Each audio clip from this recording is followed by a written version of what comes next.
Let's get down to business. Thanks for coming out tonight. I wrote me a manual, a step-by-step booklet for you to get. Oh, I make money move. You can't see me, my time is now. Welcome back to another edition of the MassiveJoes Show, Fitness Times Business. I'm here with my good man, Big Nevos. Hello. Where have you been, my brother? I got cut out of a few episodes. You've been hiding in the shadows. You dropped me. You've been eagerly. You've gone from podcast presenter to podcast listener. Yeah. In a matter of 0 to 100 real quick. Apparently, Aaron Singerman was more important than I was, so I've had to take a backwards seat. Apparently, Ghost and Redcom are more important than Big Nevy. Anyway, he's back by popular demand, I might say. Because I've been getting hit up in the DMs, man. People been sliding into my DMs. They're like, when is Neve coming back? Well, I hope so. Neve is back. This episode of the MassiveJoes Show, we have a jam-packed episode for you guys. Fitness times business, of course. And our topic for both parts of this podcast is realistic expectations. Mm-hmm. We're about to go balls deep in this realistic expectation side of things. An episode of the MassiveJoes Show that I'm sure is going to be very interesting for you guys to listen to, and I hope is going to bring you a lot of value, whether you're tuning in for the fitness side of the podcast or the business side of the podcast. Big Neve, let's start with fitness. Yep. And let's talk about realistic expectations, because it's something that you and I, having been in this industry for quite some time now, over 20 years combined, probably almost 30 years combined, really, Probably if you 30, do the math. Probably 30. And we've seen the rise and fall, the rise and rise of social media in particular, and the effect that that's had on realistic expectations in the fitness space. Mm-hmm. What are your feels, man? Well, I mean, I think it goes even before social media. Yes. I think it does go back to the initial bodybuilding magazines, and the initial supplement adverts. And I know you will agree with me with this one, because I know you remember the old Ronnie Coleman BSN ads. Of course, I remember. And I mean, this isn't exactly fitness, but it is fitness. But you know the old Synthesix and Nitrix and those kind of BSN staple. And I legit thought that I'd take them, and within 6 months I would look like Ronnie Coleman or Dennis Wolf or I can't remember who else they had on there. But they each had their stack, and they had 5 or 6 products. And I dropped $300 or $400. Didn't do a single thing for me. Of course. So that that's media, but, really. I mean, but that's the thing is, I had that unrealistic expectations that I was going to take those supplements, and look like those individuals. But fast forward now to the age of social media, the age of Instagram and Facebook, is where you've constantly, obviously people follow who they want to follow. That's the beauty of Instagram. But you'll follow your inspirations or your idols, whoever that may be. It might be your Phil Heath. It might be Jeremy Boynina, Jason Poston, those kind of guys. Big Neve. Joey Swole, Joseph Menzel, whoever it may be. Yeah. But the thing is they'll look like that. They might be, you might be however old you are, 18, 19, 20, 30, 40. Yeah. And a lot of people just have an unrealistic expectation of what it takes to get to that particular level, be it the amount of time it takes, the effort that needs to go into it, and the amount of just persistence and ongoing years it takes to actually reach that top level. I did an Instagram live last night, as a matter of fact. I did an Instagram live and I effectively interviewed on my Instagram live. I don't know how the fuck that happened, but it happened. And I was asked about the effect that social media was having on body dysmorphia or body image issues with today's youth. Yep. And it really ties into kind of what we're talking about now. And I want to set the scene a little bit for the listeners, because back when you and I first started our health and fitness journey, right? You mentioned magazines. Obviously, magazines, media in the conventional sense was around, but social media as we know it today was not. Yeah. Like, it was there, but it wasn't as prevalent as it was now. Like, everyone, well, not everyone, but a lot of people had Facebook. Yeah. But you didn't check it every day. Yeah. It was kind of just there. Yeah. Instagram didn't exist. Yeah. As we know it today, completely different world. So when we started on our health and fitness journey, I'm going to interview you a little bit now. Yeah. When we started on a health and fitness journey, where did your expectations on how long it was going to take to achieve a particular goal back then, whether it was deadlifting a certain amount or looking a certain way, whatever the goal was, how did you form those expectations? Like what were you consuming that allowed you to go, okay, this is my goal and I reasonably expect that it's going to take this much time, this much effort to achieve that goal? I mean, obviously for me, I didn't read bodybuilding magazines. Those were the things. So it was just really the guys that trained around me in the gyms and where I trained. So my local gym, which was Limbo Gym at that stage. So that's where I saw the guys that were training there, the guys training beside me at 5:30 every night. Chatting to them, talking to them, watching them train. That was who I based my goals on, but also where I had my expectations, what I possibly could look like if I put in that effort. So you were setting your expectations based on real life. Yeah, it was effectively, right? Well, it was, yes, yeah. And it wasn't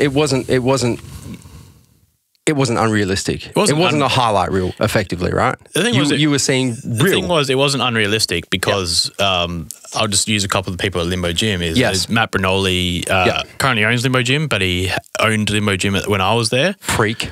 Very, very good bodybuilder. He won WNBF Asia Pacific Championship, but also won numerous powerlifting titles. But he taught me how to deadlift. But yeah, I mean, he deadlifted 340. Like I think his best was 340 kilos that he did at a stupid INBA show that you may have competed. 340 kilos natty on stage. Disgusting. On stage at a bodybuilding show, he deadlifted 340. And this was at about 90 kilo body weight as well. So a big lift. But yeah, training with him and watching him train and watching the effort he put into, I mean, that was one thing. I mean, but then you go and let's just take that to social media where, who was that guy that not long ago, Brad Castlebury? Yes. Who used to bench press weights, 6 plates and leg press 1,000 kilos or whatever, and like those big numbers, and then got caught out for fake plates. The thing is, I loaded Matt Bernoli's 340 kilos and his 300 kilos. That shit was heavy. I knew how heavy it was. Those weights were real. So that's the thing is I firsthand knew that's what he was lifting and how he trained to get to that. Hazer Cayley was a PT that he trained there, arguably one of the best natural bodybuilders. Multiple world champions. World titles. But the thing is I saw him train, as I said, obviously in the gym, but also watched him pose in the little back room at Limbo's and stood in the corner and watched. But watched him pose and go through his routine for his shows, for his guest posing, all that kind of stuff before he went overseas. I mean, you can't Photoshop real life. You were seeing not just the highlights, right? You were seeing the work, you were seeing the effort, you were seeing real, effectively. Exactly. And I feel, and I'm exactly the same. I feel that's really what allowed you to set a realistic expectation on what it was going to take for you to achieve your health and fitness goal. Yeah, exactly. Fast forward now to 2018, the year we're recording this episode of the MassiveJoes show. Yes. And a lot of people aren't consuming that realness, for lack of a better term, and therefore don't have something real to set their expectations on. Would you agree? Exactly. And I'll put that down to a lot of factors. Well, one thing is obviously, I think it's also the environment people put themselves in. Okay. Please explain. I'll explain that. Yes. I've always in every aspect of my life, likened the analogy to I'd rather be a small fish in a big pond than a big fish in a small pond. Okay. So it's always like, if you're the smartest guy in the room, you're in the wrong room. Correct. That kind of saying. Yes. At Limbo Gym, I wasn't the strongest guy. There was a lot of stronger guys in there. Yeah. I wasn't the most, well, I was young as well, but even now, if I walked in there now, I'm still not the most big dog. The big dog. I'm not the biggest guy. I'm not the best bencher. I don't have the biggest delts or the biggest arms or the biggest quads or the strongest if I stepped on stage against the Limbo Gym team, I wouldn't win. Those kind of things. I was never the leanest. The thing is, I wasn't the best. Whereas if you go to some of the smaller places like your let's just say Anytime Fitness, for example. I mean, Anytime Fitness does have some who have good quality. I mean, you and Josh train at Anytime Fitness, so that's probably a bad example. But the thing is some of these more commercial gyms, like your Jets gyms, your smaller gyms, is you don't have that level of athlete training there. So really, you're the big dog there. Like you're the biggest guy there. There's nothing for you to strive to. I mean, if you want to be weaker, if you want to have a smaller physique, you could watch the other guys train. You can strive to that if that's what you want. Depends what your goals are, really. Yeah, but the thing is you don't really have anyone to look up to or train with. I mean, even you'll be the same playing footy or basketball. Yeah, you always try to get up to the next grade, or if you try to mix it with the best, man. If you're playing B grade, you want to train with the A grade, so you can learn how they train and how they play. Of course. If you're playing under 17s, you want to go up to under 19s or those kind of things. Is you always. Same as school. If you're in year 8 and you're fucking A pluses, you want to get up to year 9 level. Those kind of things. Yeah, like you always want to be bettering yourself. So my biggest thing at the moment, right, is I'm going to back up to what you mentioned about magazines, right? So you mentioned old school media that back then really was the one source of, I guess, unrealistic inspiration. Yeah. Right? Because if you opened up Muscle Mag or Iron Man or whatever fuck the magazines were back then, and you looked at effectively the supplement ads, because that's where it was, and it was like, take this product, look like this. Yeah. Mr. Olympia or Mr. Olympia contender. Yeah. Right? But if you go back to that time, those were very specific, infrequent instances where you might look at a magazine. Yeah. Right? You weren't reading the same magazine, seeing the same unrealistic content every day, 2, 3, 4, 5 times a day. Right? So it was in small doses. I'd read a magazine and put it down and I'd go do something else. Of course. And if you look at the ratio of the actual real content that you were consuming from fucking being in the gym, seeing these guys put in time, effort, work to achieve a particular goal, you take the ratio of the amount of that content you were consuming to the amount of unrealistic magazine or conventional media content. And then you compare it to the ratio today of now magazines are effectively obsolete, but people are consuming social media, Instagram, Facebook, Snapchat, whatever it is, still unrealistic for the most part. Yeah. But consuming on a much more frequent basis. Yeah. So now it becomes every day, 2 times a day, 3 times a day, when you wake up, before you go to work, when you finish work, when you're at the gym, before you go to sleep. Yeah. The ratio is fucked. Yeah. And I feel like that is really the driving force of why so many people getting into health and fitness now, and even people who have been in it for a while, just don't have the, I'm not going to say ability, but don't have the consciousness to set realistic expectations like you used to 10, 15, 20 years ago. But even when we see that on social media nowadays, people have been caught out for it. As I said, Brad Cosbury with his fake weights. Great example. Devon Physique with his Photoshop. Great example.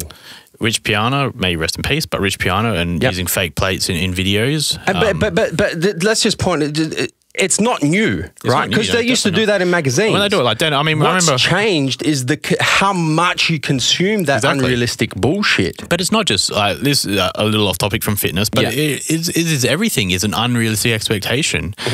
I mean, especially... But we'll get into the business in a second, don't you worry. But especially when we've got Instagram, where you can adjust the contrast. Let's adjust the toning. Oh, let's fucking bring my waist in a tiny bit here. Let's whiten my teeth. Let's whiten my teeth. Let's smooth my face. Let's do this. Let's do that. Let's not post the 99 photos where I look a bit fat and bloated. Let's get that one perfect photo where I'm hitting exactly the right angle and fucking everything's just falling into place. I'm under the right downlighting. Correct. Is unrealistic expectations because it's not really what you're looking like. No. But I mean, it works in all aspects, and this is slightly off topic, yes. But the thing is like even me, myself, like my dad's got a Jag. My dad works very hard, but he's got a nice Jag. Thing is my car was getting serviced. I drove my dad's Jag the other day. Do you know when people hit me up like, did you get a new Jag? And I'm like, the Range Rover. I was getting a bit sick of the Range Rover, so I got a Jag too now. Just traded it in. Yeah, which one am I going to pick? Yeah. Like, but the thing is now, now this guy thinks that I own a Jag. Yeah.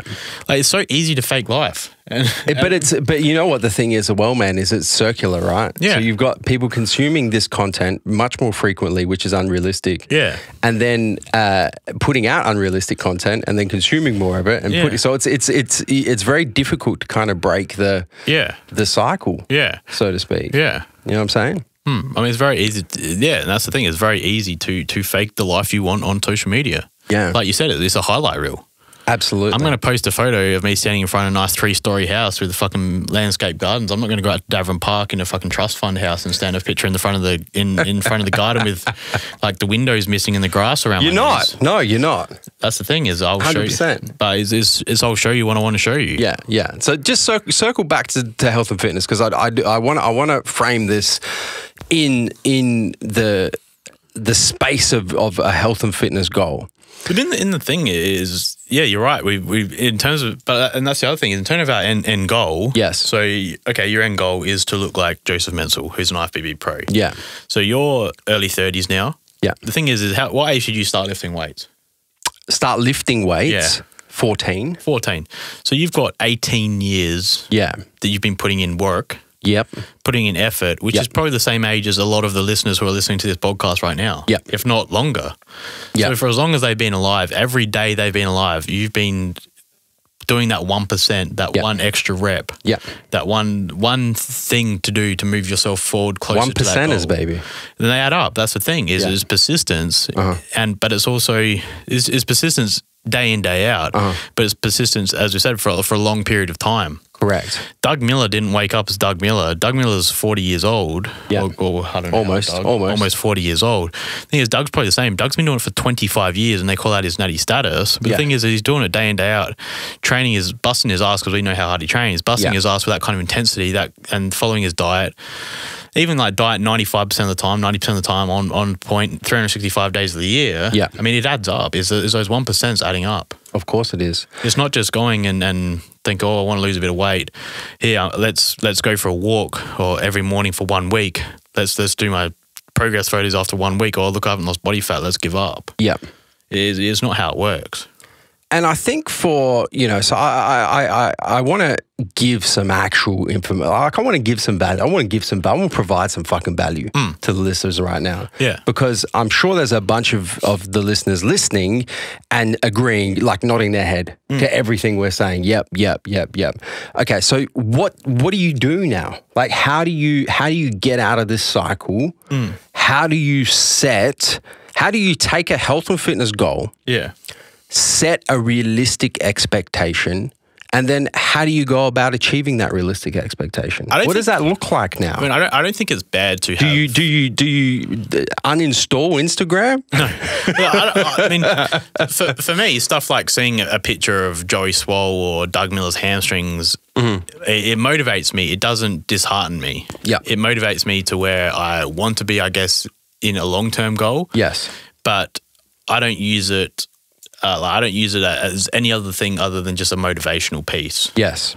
I think what you really need to do, and we've been over this before, is setting SMART goals. So setting specific, measurable, attainable, realistic, time-bound goals. Yep. Which means, am I going to look like Ronnie Coleman after 6 months of weight training? No, no, you're not. So what goal can you get to in a short amount of time? And going from there, which isn't going to get you disheartened. So it might be dropping from 15% body fat to 12% body fat by the time you go on your holiday in 10 weeks' time or something like that. So I think that's one thing. But as we said before, and going back to something, it's about finding something that fits your lifestyle is another tip that I'd give. Yep. I mean, if you hate chicken and broccoli and you're eating that every single day, like you can't keep that up as you can't persist with that diet. You have to find something that works for you that will help you achieve your long-term goals as well. Yes. I mean, there are two things I'd say is set smaller goals based on yourself, not based on somebody else. You can't say my goal is in 3 years' time to look like Jeremy Boindina because I'm not going to have a 20-inch waist, be 5'2", and be the Mr. O. Is I have to set goals specific to my own body. You know what I'm going to say, man? I'm going to give some real advice here. If I was, starting out on my health and fitness journey now, knowing what I know and knowing, having the knowledge of the amount of time I've been in this industry, what I would do is I would set my goals. Absolutely, right? And they can be, if it's to make it to the fucking men's physique Olympia stage, which is my goal at the moment, that's fine. Like they can be out there. Well, I like to call macro goals. Yeah, but the thing is, let me finish. The thing is, you're not saying that that's going to happen in 6 months' time, though. Okay, so I'll get there. So I'll set the macro goal, right, and I'll understand what that is.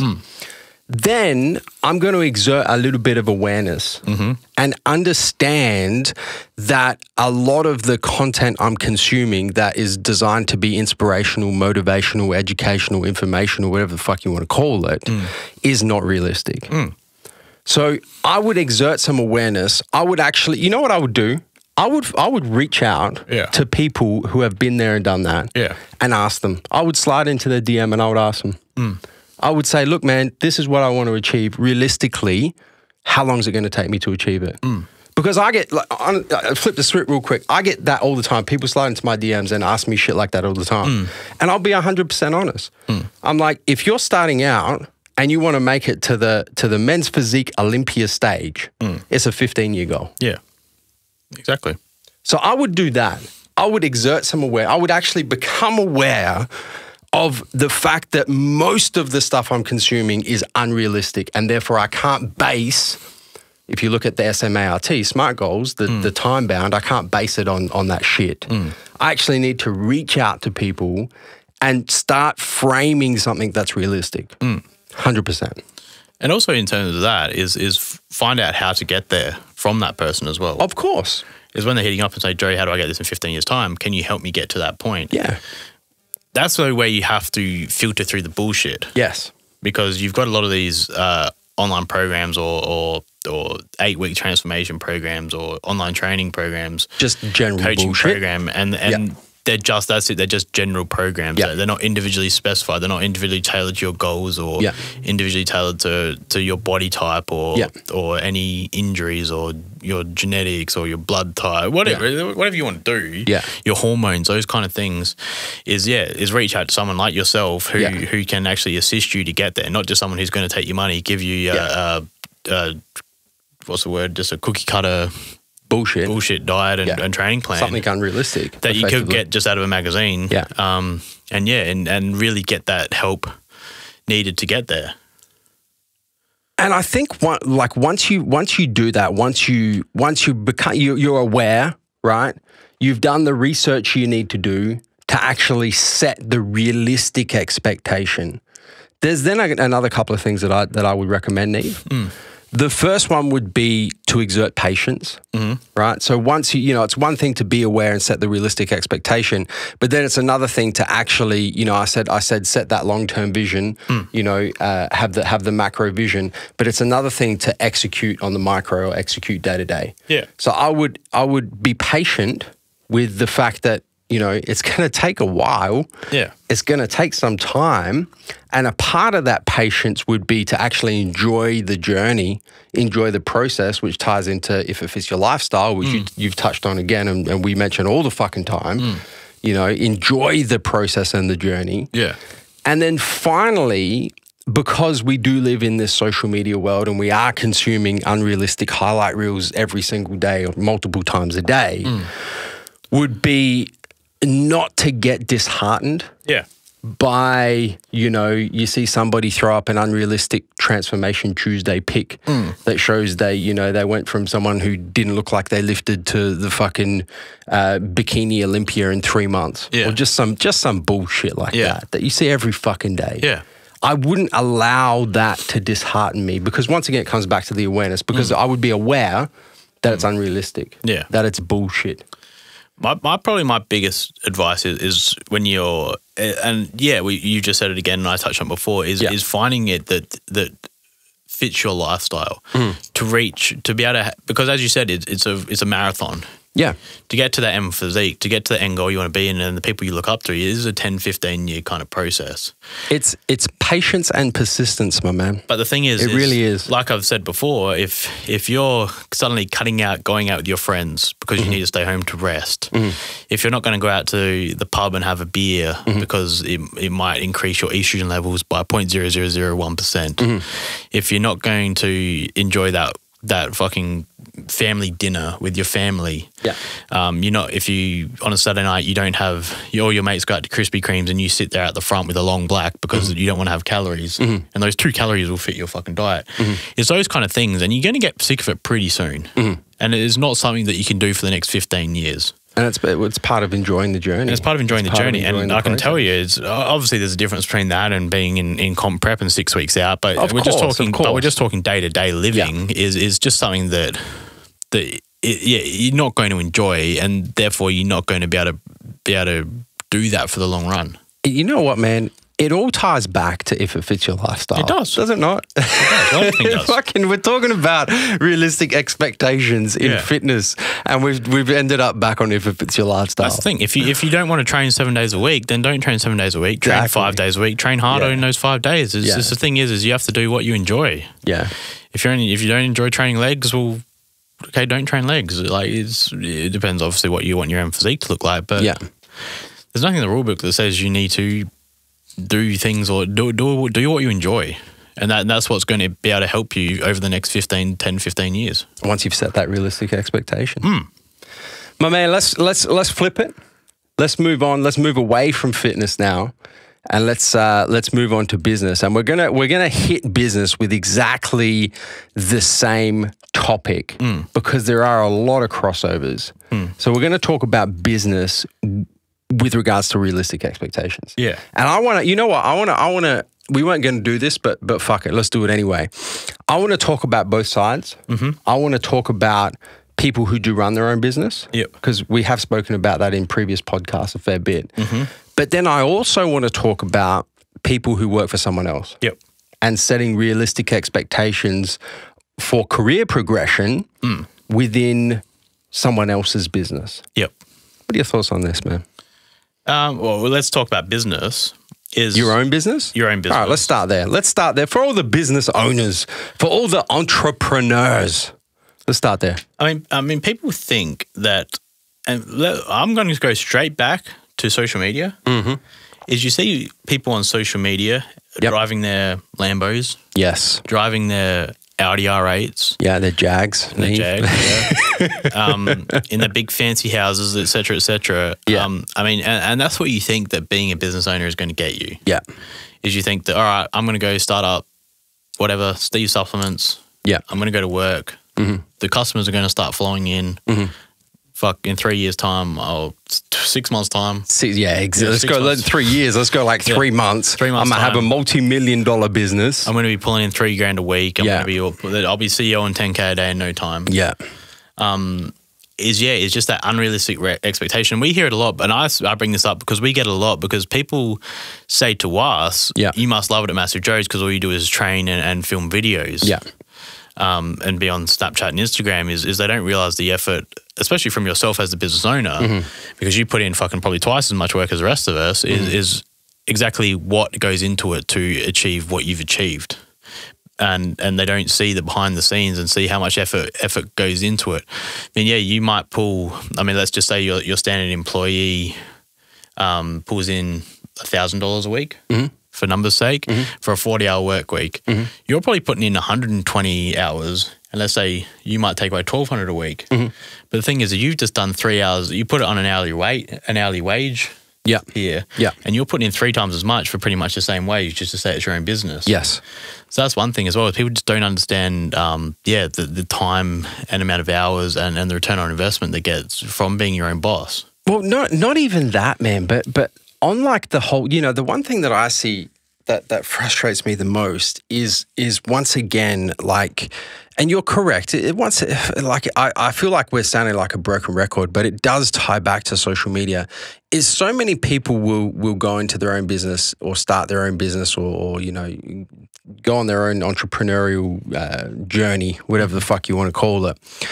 And because of the highlight reel that they're consuming every single day, their expectation is that they're going to go from 0 to $1 million in a year. Yeah. Do you know how fucking hard it is to go from nothing to $1 million in any period of time? Not a year. Yeah. Like to go from nothing, which is where most people start their business. Yep. You know, especially today, it's like, you know, fucking bootstrap that shit. Yep.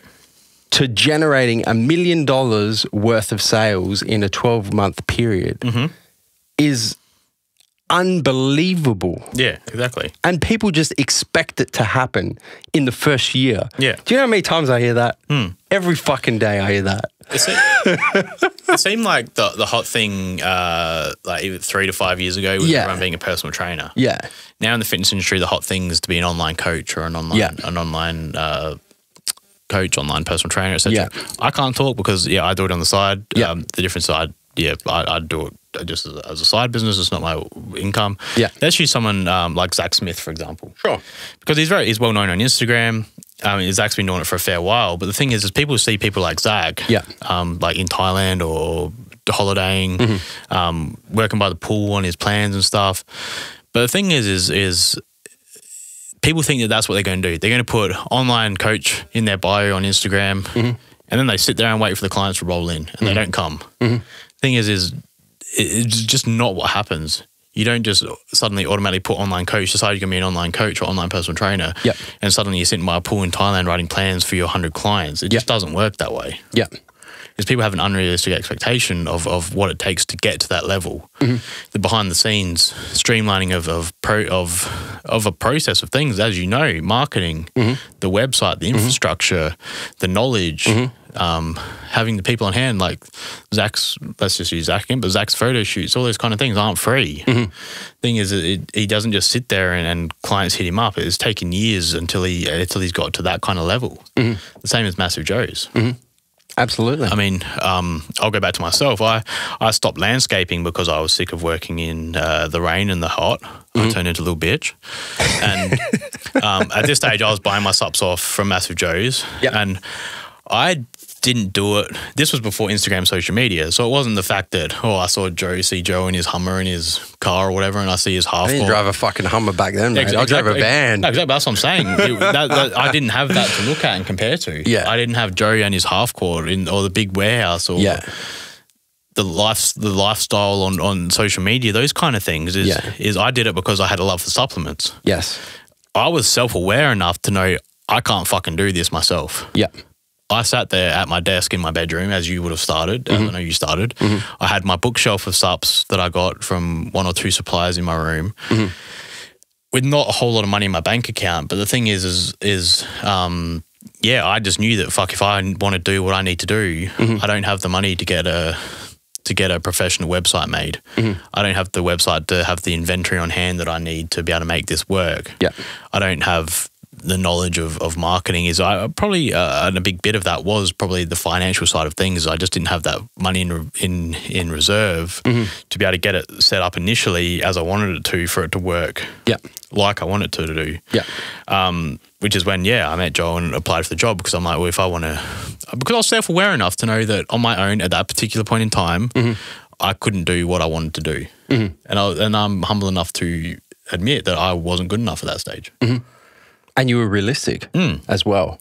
You know, you didn't kind of sit there and think that magically fucking shit was going to happen because you were consuming unrealistic fake highlights 5 times a day. But that's the thing is I was sitting there, and I mean I sold a little bit of stuff to my mates, but the thing is okay, I sold 10 tubs of, like, some weeks I'd sold like 10 tubs of Jacked Jack 3D, because that was the hot topic, that was the hot product. And Oxy Elite, the first initial powder had just come out, and they were the 2 hottest products in the market. Back when USP Labs was killing the game. Yeah, and they were the 2 hottest products. Yeah. The tub of Jack 3D or Jacked sold for $59.95. Yeah. I used to buy it for like $45 because I didn't get a whole great discount from the supplier, from the distributor. Yeah. So I made $15 a tub. I sold 10 tubs, $150 I've made that week. Yeah. I was eating more than spending more money on food. Yeah, like the thing, and I had a V8 car at the moment. I was probably spending that more money in petrol, driving around, dropping off the products to people. Yeah. than I was. I mean, then I had to put, like, it's just the thing is I mean, it's one thing to set all this thing up, but then it's, okay, how am I actually going to make sales? Like, how am I going to actually get customers? When you've already got customers like MassiveJoes, now we do it very, like you did it well before off eBay and the infant stage of the website. But the thing is now fuck, I'd hate to be going up against a company like MassiveJoes or when it's done so well now. I'm going to ask you the same question now as I did earlier on in this podcast for fitness. Yeah. But so you know when you started, you can answer this with regards to the landscaping business, or you can answer this with regards to Muscle Power, the supplement company, your OG supplement company. Yeah. But for most people now, if you want to start your own business, the inspiration is social media. Yeah. Back then, what was your inspiration? Where was your what helped set your realistic expectation of how it was going to play out? Of when I first decided I wanted to start a supplement line, or when I decided? Well, you can answer whatever. I just want to know what was your what set your entrepreneurial expectation back then before social media existed? What was it? I wanted to do what I enjoyed. Yeah, that was the main thing. No, I'm not. Okay, let me rephrase the question. From an expectation point of view, in terms of how long it was going to take for you to achieve a particular business goal, what helped frame that expectation? I honestly didn't have an expectation because I didn't know the financials of any business. I didn't have any insight into how much money you would have sold a month or how much you would have sold a year. Yep. I guess the only thing I could go by was how higher quality your website was at that stage. Sure. Just the things that you were already starting to pump out, the vans, the events that you were going, the sponsorships you were putting out, those kind of things. That was the only thing I could really go by at that stage. Okay.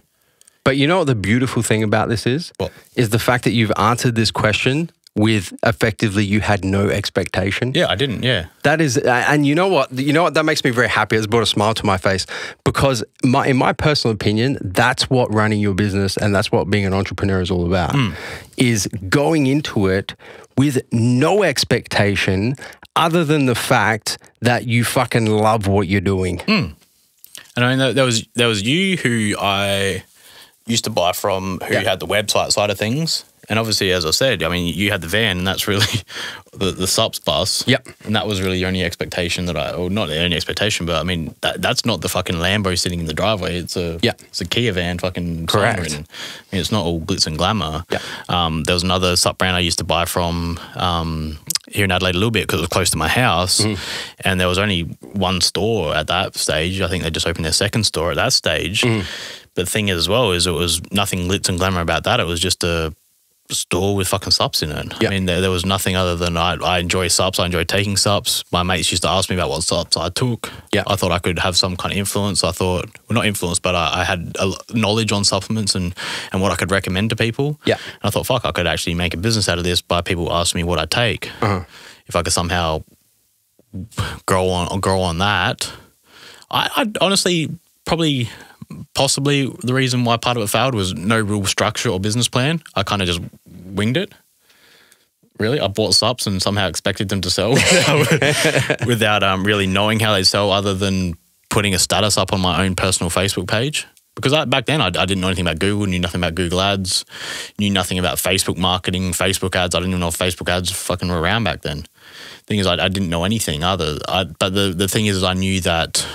I thought that the internet was the way of the future.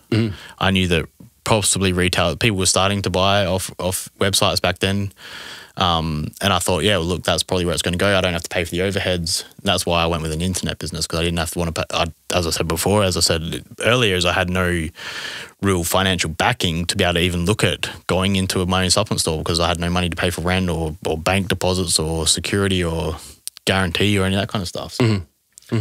But yeah, as I said, there was no real expectation. I didn't expect that I was going to earn $1 million in the first year. I didn't expect that I was going to be driving a Lambo or anything. I just did it because I thought it would be something I enjoy. So exactly, you did it because you know, it's crazy the crossover between business and fitness.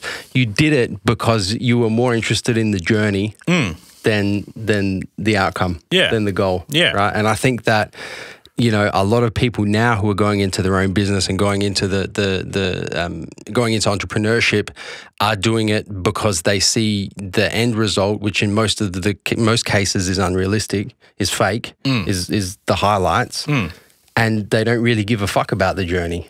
They just want the glitz, the glamour. They want the end result, which is unrealistic. Yeah. Without even considering what the purpose of what they're doing is, which is the fucking journey. And that's what I said, and that's what I said before as well, is that people I know have started supplement shops because of what they've seen from you post or us post or see our YouTube channel. Yeah. They think that's what it's like. They think all these guys are popping up shops everywhere. They must be making good money. I'm going to go do this when they've got no real interest in supplements. They don't know anything about supplements. Right. They've had no business management. Really no dots line up, but they've seen the possible outcome. Yeah. And that's the reason they've gotten into it. Yeah. Wrong motivations. Let's flip it. I mean, that's the thing is I've heard that saying before about when the money will, I can't remember what the saying is. Fuck, I need to get better at my sayings, but it's that thing about when like the money will come to you. Yeah. Like, don't go chasing the money. Yeah. When it's something you enjoy, the money will come to you. So yeah. Let's flip it. And let's move away from people who run their own business. Let's move to people who don't run their own business, have no interest in running their own business, aren't entrepreneurial at all, work for someone else, work within someone else's business, and realistic expectations of career progression. Yeah. Because I feel like this is another piece of the puzzle where people, you know, go into a job, whether they're fresh out of uni or they didn't go to university, they go into a job and they're expecting, you know, within the first, I don't know, let's go 5 years to be the number 2. Yeah. Or the number 3. Yeah. To be one of the top dogs in a, you know, a very short and often unrealistic period of time. Exactly. Thoughts? I mean, that's exactly right. Is I think that entitled is something that people think they are for some unknown reason. Ooh. You reckon it's the entitlement coming through, do you? Well, especially as well. I mean, especially. Yep. But the thing is with business, I think something, this is just slightly taking a step back, but it's something that Mike Rashid said when he was here at the tour that you guys just did. And he was saying about when like your boss has given you a job, like you should provide the, what was the word he used? You should provide, I can't even think of what he said exactly, but it was like, you need to return that faith and work hard, give 110% to your boss because he's given you the privilege or he's put faith in you that you can do the job. That you can do the job. Yep. And you need to return that with effort and he's given you a job to, him or her, has given you a job to pay your bills, to support your family, put food on the table. And you need to return that 110% in terms of effort. Do you remember him saying that or something along those lines? Yeah, 100%. I heard it 5 nights in a row every single night. That tour life. But it's even something like that is when, I mean, everyone goes through that stage of like, oh, fuck, I don't really feel like coming to work today or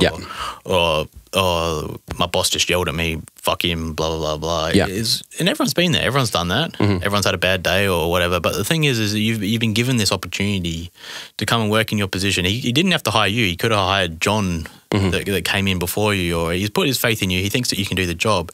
He's returned that faith. He's given you his money. Like at the end of the day, like you at MassiveJoes is paying me money. You're giving me your money to go and work for you and to be able to pay for my car, to pay for my house, to pay for my bills, those kind of things. Is you need to return that faith. Yeah. That's another thing that people come and say is that they'll complain about what wage they're on. Yeah. Or like they'll come in straight away wanting to earn $33 an hour. Yes. and you've offered them $24 an hour or whatever, like the entry retail wage or whatever. But what, like, that's, oh no, my last job will give me, well, why should they give you that price? Like, why though? Like, what are you going to bring? What are you going to do differently? Is that people just think they're entitled to a certain amount of pay or a certain position, a certain title, a certain amount of responsibility. They're entitled to a lot of different things. Exactly. You know, and it does, you know, I didn't think we were going to go down this route, but I'm kind of happy that you mentioned it because I really do think that it exemplifies where we need to go with this route. It is definitely an entitlement, especially for, you know, for people who do work for a business or work for somebody else. And I mean, we've seen it with MassiveJoes. You know, thankfully, I don't think there's anyone involved in the business now that still has that, you know, prominent trait. But we've had employees in the past who have definitely had a very prominent trait of entitlement. And I think one of the biggest reasons and biggest culprits for that is people that have gone to uni. I've done yeah, fair enough. Yeah, this is one new one avenue. I'm not saying everyone. No, it's like no. I've done 4 years of marketing. I know how to do marketing. I know everything about marketing. Yeah, because the education system is so well put together. Yeah, we need to do letterbox drops. Oh fuck! But the thing is like, you got me reminiscing now, Big Neve. So I mean, the thing is as well is that like you've got no real life experience. Yeah, you've got what your 70-year-old uni professor has told you about marketing that may have worked in the 1980s with letterbox drops and newsletters and TV, print advertising. But we're in the social media age. Tell me how to lay out an Instagram ad or a Facebook ad. Like, can you tell me about how we're going to build a Google shop or those kind of things, Facebook shop, those kind of things. Yeah. I mean, obviously that's not just marketing, but I mean, they're things that are going to get more return on investment than fucking going and putting pamphlets in the 5,000 letterboxes around your store, because you've just hit up 4,980 people who couldn't give a fuck about what you do. But it looks good on paper, man. Good on paper, you know. That's marketing 101 right there. Yeah, so that's the thing. The other thing is I mean, even like people you speak to, and they're like, "Oh, you earn this amount of money, or you earn that amount of money," or it's like, "Yeah, but I've been at MassiveJoes for 7 years. Yeah, like I didn't walk in and demand X amount of money. I went in at the entry wage, and I learnt from the bottom. You worked up. I was packing orders. I didn't walk in wanting 150. I'm not on 150 grand, but I didn't walk in as a 22-year-old or 22 years old, demanding 150 grand to be second in charge at MassiveJoes. Yeah, I paid my dues. I learnt from the infant. I learnt every product. I learnt how to pack the orders. Then I learnt how to process the orders after being taught. Learned how to process the orders, answer phone calls, answer emails. I mean, all the basic stuff. And then each year I've learnt something new. And progressed throughout the company to be in the position now I'm in, general manager. So, I mean, I didn't just walk off the street and be second in charge, or I didn't walk in straight off the street and start making shots or start telling people what to do or those kind of things. Is you have to work your way up through the business and earn your stripes. And the other thing is why should your boss pay you that money? Are you bringing value? Yeah. Okay. You may be. Is the value you're bringing exceeding your expense to the business? If you're there for 38 hours a week, well, that's great. But are you just there, or like, okay, there's a difference between being there or there. Like, great, you sat at your desk for 38 hours a week, but what value have you brought to the business? Why should, when Joe comes in for your performance review every 12 months, why can you sit there and ask for a $10,000 pay rise or a $2 an hour pay rise or if you want, depending on what you want, if you want equity in the business, if you want this or that, what have you brought to the table over the last 12 months from your last? How have you improved the business? What skills have you learned since your last pay increase? If you haven't really increased sales, or you haven't learned any new skills, or you haven't added to the business, why should you get a pay rise? Exactly. I mean, yeah, like I know businesses like Coles, for example, every 12 months you'll get a 2% pay increase or whatever. I mean, that's a given in some certain workplaces, but in other ones, like, or if you want a pay rise, why should they give you a pay rise? What have you brought to the business? And I think in a lot of cases is people just rock up for 38 hours. They'll sit on their phones or sit on Facebook for 10 hours a day. Have you really given 110% while you're at work? do you really, why are you doing a better job? Why shouldn't we get in John, who doesn't want a pay rise? He's happy with 65,000 instead of 75,000, and he's going to put in 110%. Like, why should we keep you around? Exactly. Tie it together for us, Neve. Tie it together from a setting realistic expectation perspective. Let's start with the business owners, the entrepreneurs. How do you go in today's day and age about ensuring that the expectation you're setting for your business and your business success and your business growth, how do you go about ensuring that that's realistic? Well, I think the main thing is do something that you love. Yes. Whether you love mowing lawns, go start a lawn mowing business. If you love washing cars, go start a car detailing business. If you love fucking selling nuts and bolts, go start a hardware store. Those kind of things, and be knowledgeable about that business. Fall in love with the journey, man. Exactly. Fall in love with the process. And that's the main thing, because it's not, as you said, all sunshine and skittles or sunshine and rainbows, whatever the fuck the saying is I'm just going to need to learn all my sayings. But, yeah, if it's not something that you love, because it's not going to be sunshine and rainbows. You're going to be on, even when I was landscaping, for the first, I was in my landscape business for 4 or 5 years. For the first year, I took $400 a week.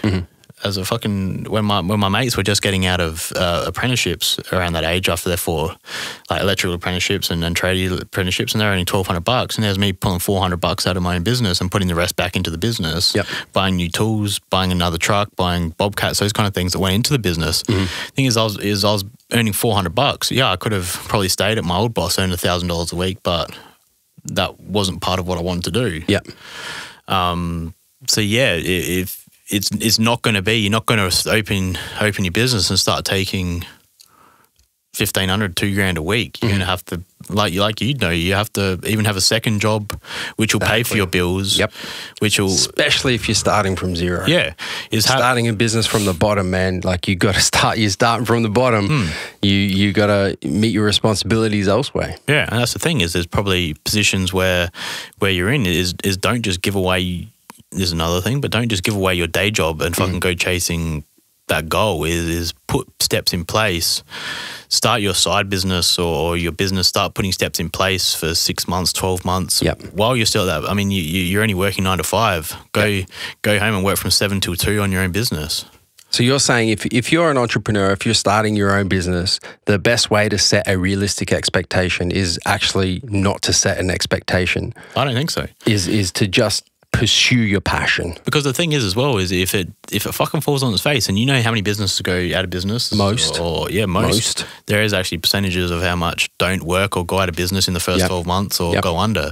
You haven't just put you haven't just put your entire life in risk of completely falling down. I understand in some cases that probably isn't going to be achievable, is to keep your job. If you want to start a makeup business, for example, for girls out there, if they're currently a school teacher and they want to be in the beauty profession, let's say, and they want to be a makeup artist or something, just start doing makeups on Friday nights, Saturdays and Sundays for weddings or something. Like, just start honing your crafts that way, start building up your clientele, and then that way you could, I know, start stepping back and start taking one over, but that you're not putting your entire, the amount of people that we've heard of that have left 6-figure jobs to go and start a supplement store and go out of business, and 12 months down the track, they're like, fuck, well, I've just lost my 6-figure job that had a steady salary, had a business car, had a work phone.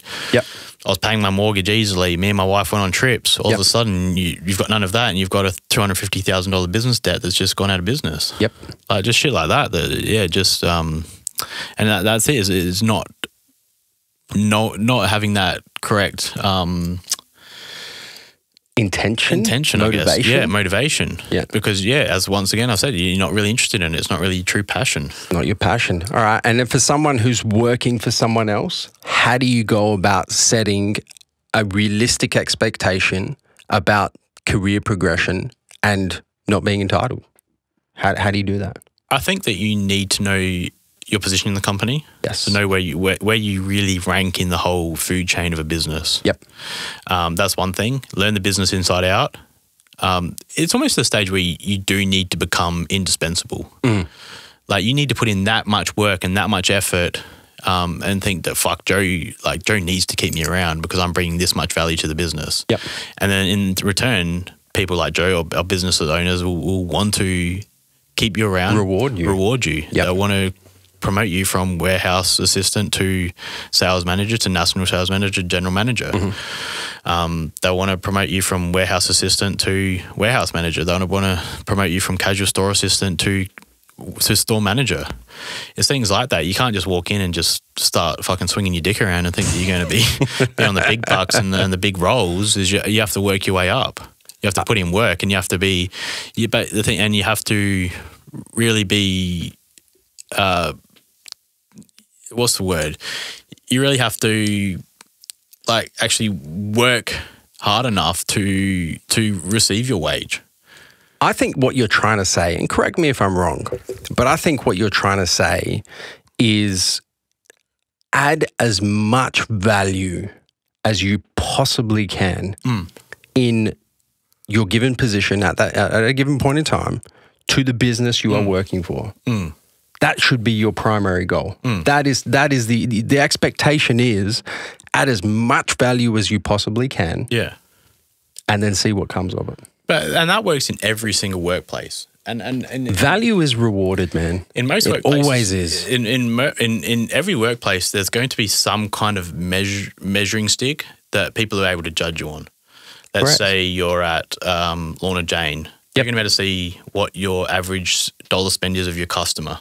Are you able to upsell? If every business has key performance indicators, has KPIs, of course. If one girl has a average sale of $82 and the one next to you has got $230, we know she's able to upsell. She's able to. She's a better salesperson. She's bringing in more sales for the business. Even like something like Coles. Coles has scan rates. How many items are you scanning a minute? How many customers are you serving out? But not just that, because you could have people. It's not, and that's why it's KPIs which are dedicated to your particular position. Coles has item scan rate, so you might only serve one customer in an hour, but they've got fucking 20,000 items. But how fast are you putting them through? If you can be the fastest person scanning items, if you can not have the biggest variance of dollars out at the end of the day, does your cash till? Do you get people saying good things about you, your scan rate? Well, yeah, then you're going to be promoted to like service manager or a position like that.